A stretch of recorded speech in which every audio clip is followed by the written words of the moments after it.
It may be bad weather in Washington today, but that isn't discouraging crowds of people from flocking to the Vietnam War Memorial. Today is the 30th anniversary of the fall of Saigon and the end of the Vietnam War. Now, people from all over the country are visiting the wall to pay tribute to the troops who died in Vietnam.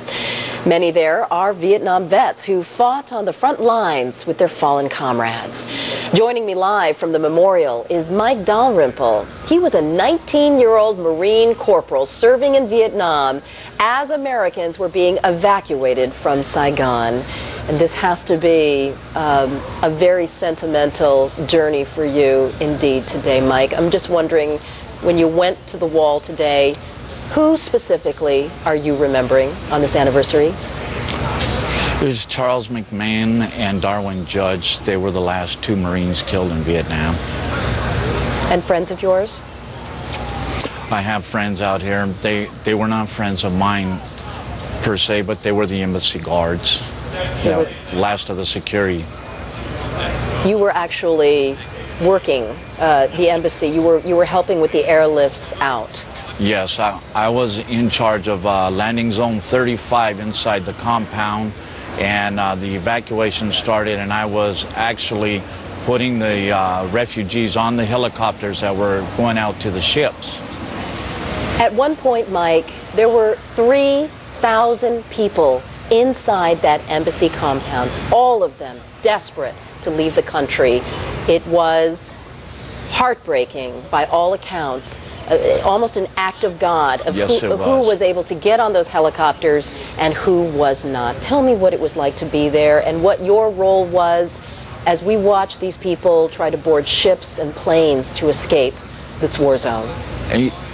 At the compound, I was loading the CH-53 choppers with the refugees, and there was a quantity of 70 to 80 that were allowed, and in fact, even one time they overran me, and there was about 120, but they took off anyways with 120 people, so it was hurry up, push, and get out. Did you? It was panic.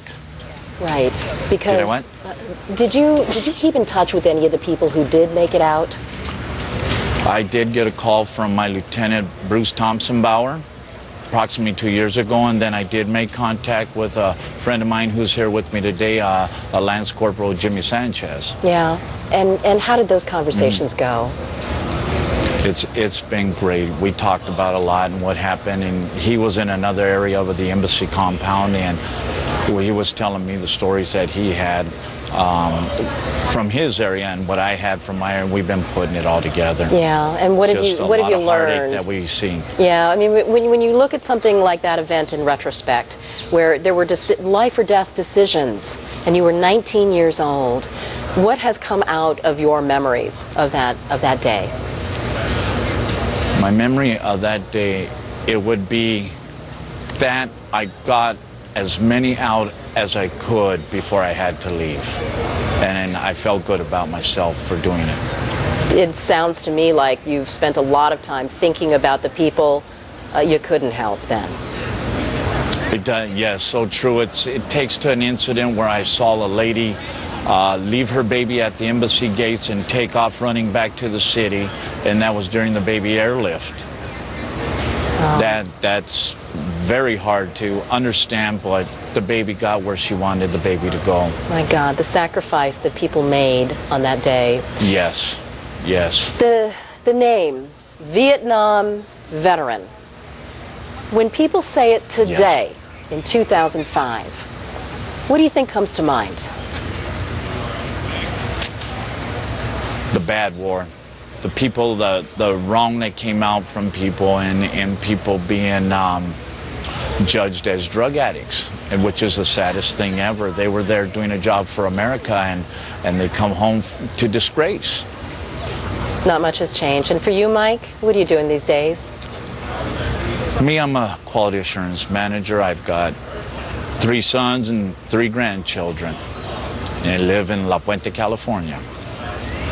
And I'm still trying to get a hold of my former fellow Marines that I served with, the 40 that we were with. Wow. Mike Dalrymple, a pleasure to meet you. You know what? So many people in your office, I bet they sit by you every day and they have no idea the amazing story that lives inside you. Thanks so much for being with us today. Thank you. 58,000 Americans died in that war. We'll be right back.